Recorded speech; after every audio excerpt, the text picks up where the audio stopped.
दोस्तों अगर आप लोग यूपीएससी, ईपीएफओ के, एपीएफसी या फिर ईओ एग्जाम की तैयारी कर रहे हैं तो governance and constitution of India जो कि इंडियन पॉलिटी कंपोनेंट है, इसमें आप इन 7 टॉपिक्स को मिस मत करना। ये 7 टॉपिक आपके एग्जाम के लिए बहुत ही इंपॉर्टेंट है। कौन कौन से 7 टॉपिक हैं?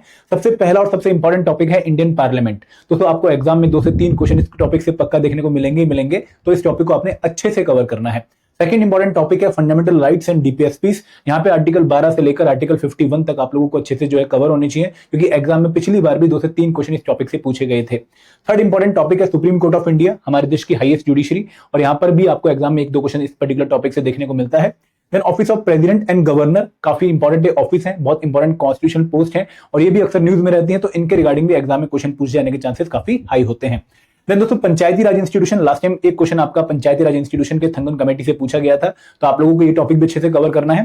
Then committee on electoral reforms, हमारे देश में बहुत सारी कमेटीज बनी है जो कि इलेक्शन के रिफॉर्म्स के रिगार्डिंग अपनी गाइडलाइन देने के लिए बनी थी, like TN Vohra committee, Indrajit Gupta committee, Dinesh Goswami committee, तो ये भी हमारे एग्जाम के लिए इंपॉर्टेंट है। But last but not the least is the topic of acts during British rule. यहाँ पे पिछली बार भी इस टॉपिक से 2 क्वेश्चन पूछे गए थे, जहां पे रेगुलेटिंग एक्ट ऑफ 1773 से क्वेश्चन पूछा गया था एंड आपका government of India act of 1935 से क्वेश्चन पूछा गया था।